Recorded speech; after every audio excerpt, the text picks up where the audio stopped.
A gente vai agora para os destaques internacionais e aí eu convido a agregar aqui com a gente a nossa tela, nosso colunista José Padilha. Primeira vez que eu falo com você. Prazer, Padilha. Tudo bom? Natália, é um prazer grande falar com você. Eu já vi você várias vezes no Ixi. UOL. Sakamoto, espero que esteja tudo bem aí. Estou acompanhando vocês, o programa está incrível.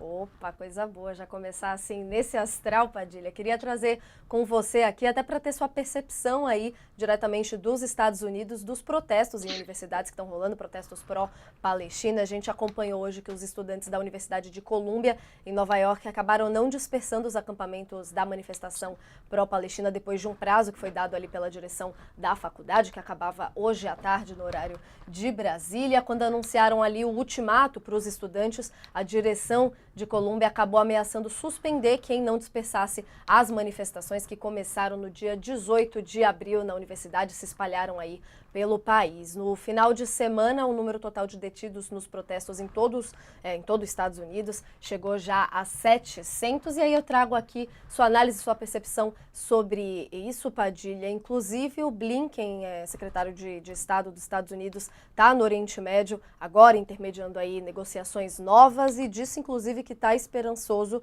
de que vão aceitar aí um novo acordo de cessar-fogo. Queria a sua percepção então dos protestos e de se agora existe aí uma esperança mesmo de se pode se acreditar aí nessa possibilidade de cessar-fogo agora, se o cenário mudou de alguma forma. Olha, a primeira coisa que eu vou falar, eu li um artigo no Washington Post que mostrou uma coisa que eu achei muito interessante.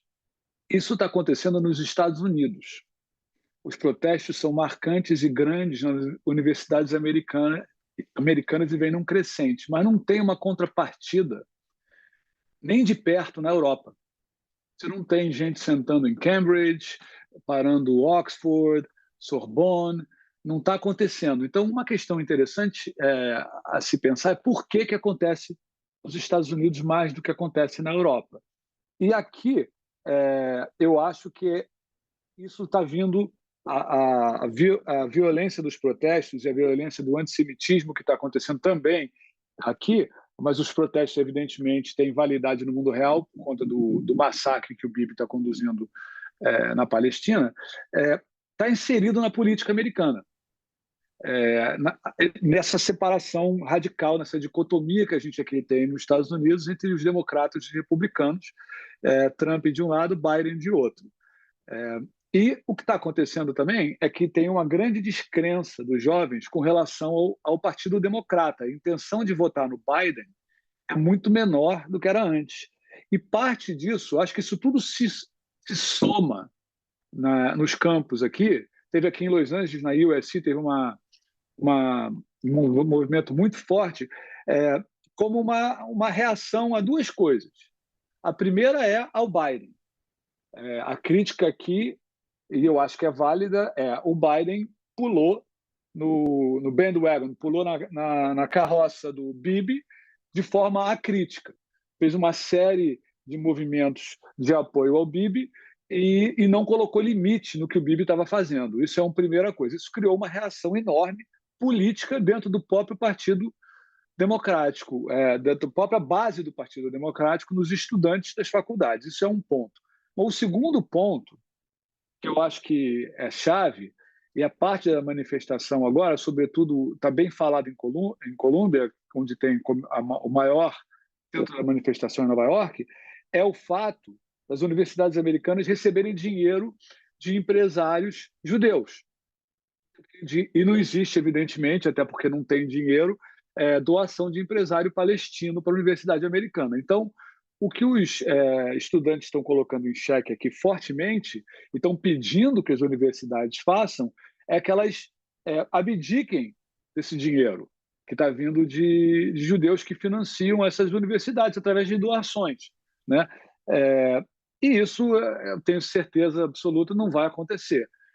Eu não vejo muito uma solução para o problema aqui das manifestações nas universidades. Eu acho que as manifestações são válidas, todo mundo tem o direito de falar o que quer, e tem que ter liberdade de expressão, né, e de manifestação nas universidades. Aqui, acho que não vai ter uma solução. O que eu acho que está acontecendo é que o Biden está olhando para isso e falando assim: vou perder as eleições, porque as eleições vão ser decididas por uma margem mínima. E está colocando uma pressão política no Biden para fazer algum tipo de acordo de paz. Por isso que o Blinken veio é, no dia de hoje, ontem e hoje, dizer que a qualquer momento vai ter um acordo de paz. Está flexibilizando os Estados Unidos por uma pressão política e forçando os Estados Unidos a forçar Israel a fazer um acordo e parar com o massacre que está acontecendo na Palestina, por questões da eleição interna nos Estados Unidos. Essa é a minha visão do que está acontecendo aqui. Então, no fundo, esses protestos podem até ajudar a melhorar a situação da Palestina, porque forçam o governo americano a mudar de rota. Que é um tipo de pressão aí como a gente vê, então, esse posicionamento do Blinken agora casado com os protestos, mas falando aí de algo maior que essa tentativa aí, mais uma tentativa de cessar-fogo. Sakamoto, vai lá. Não, eu não consegui ouvir metade da pergunta, eu não sabia se era... Perdão, Sakamoto. Não, eu queria só complementar, na verdade, a gente pode até ir seguindo por aqui, mas falando especificamente dessa parte que o Padilha estava trazendo para a gente, da presença do Blinken agora lá, tentando fazer aí um novo acordo de cessar-fogo, mediado ali pelo Egito, pelo Catar, e falando diretamente, então, de como os protestos ali nas universidades, no caso, podem ser, de certa forma, uma forma de pressionar aí novas declarações nesse sentido. O Biden ali de olho também na situação das eleições. Queria só uma opinião sua para a gente fechar aqui esse tema sobre se pode se ter esperança aí, como o Blinken falou, de um novo cessar-fogo agora. A opinião sua de quem? Sakamoto ou minha? Oh, perdão, achei que tivesse falado, Sakamoto. Chega essas horas, a gente já tá biruta das ideias, galera. Era isso a gente ficou no deixa que empurro, né? Perdão, gente, achei que tivesse falado. Boa noite pro Padilha, né? Eu concordo com o Padilha, eu assino embaixo a análise dele, porque é verdade, neste exato momento, existe duas comunidades, digamos, que podem interromper a guerra neste exato momento. A primeira é a comunidade israelense, e não é pouca gente, não. Vamos lembrar que nas praças de Tel Aviv, quase todo dia tem protesto para que o governo Netanyahu pare com o bombardeio, negocie com o Hamas, liberte os reféns e pare com essa loucura toda, né? E interrompa os crimes de guerra, né? Retome os reféns que foram levados no ato terrorista do Hamas e pare com os crimes de guerra, né? Não porque eles estão totalmente preocupados com Gaza, mas eles estão bastante preocupados com os reféns, né? Óbvio, né? Eles estão querendo os reféns de volta. Então, ele sabe que a política do Netanyahu, neste exato momento, privilegia o próprio Netanyahu, porque o Netanyahu, largando o governo, pode até ser preso por corrupção ou por tantos outros problemas que eles estão que pesam contra ele, né? Que são anteriores à guerra, né? A guerra ele está usando. Então, o pessoal dentro de Israel faz pressão, tipo, essa é uma pressão que pode ajudar. Por enquanto, Israel tem respondido com jatos d'água, com prisões de manifestantes, mas se for uma coisa maciça, o negócio muda de figura. E junto você vai pegar os manifestantes em universidades da Ivy League, né, que é as principais universidades dos Estados Unidos, como Columbia.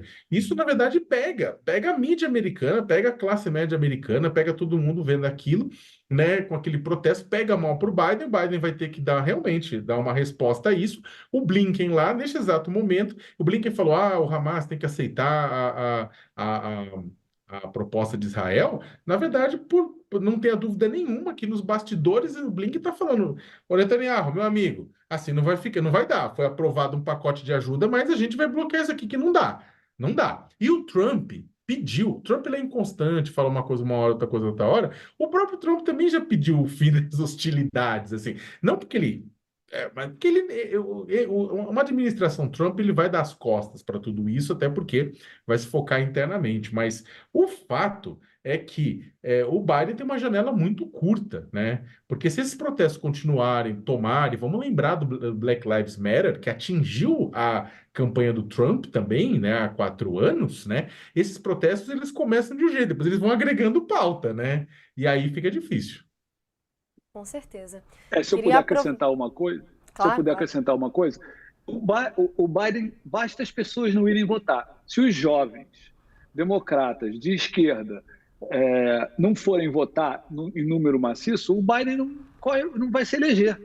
Então, o Sakamoto tem toda a razão. Por um motivo interno dos Estados Unidos, o Blinken está dizendo para o Bibi. Só que qual que é o problema aqui? O problema é o seguinte, de um lado, a gente fala Hamas, mas na verdade a gente devia falar Irã. O Irã financia o Hamas, o Irã teve participação na organização do ataque terrorista, o Irã faz uma guerra na qual ele mesmo não vai lá, pela primeira vez bombardeou Israel. Não existe conversa racional com a ditadura do Irã. Não tem como. E também não tem conversa racional, embora seja melhor, com o Bibi. O Bibi precisa dos radicais de direita ficar no governo. Então, o Biden se meteu numa situação, numa sinuca de bico. Vai ser difícil ele sair. E pode botar muito a perder, pode botar o aquecimento global a perder. Porque se o Trump ganha essa eleição, todo mundo vai ter problema, não vai ser só os Estados Unidos, não. Tomara que o Blinken tenha alguma maneira de fazer o Bibi flexibilizar, até para as pessoas pararem de morrer crianças em Gaza, né?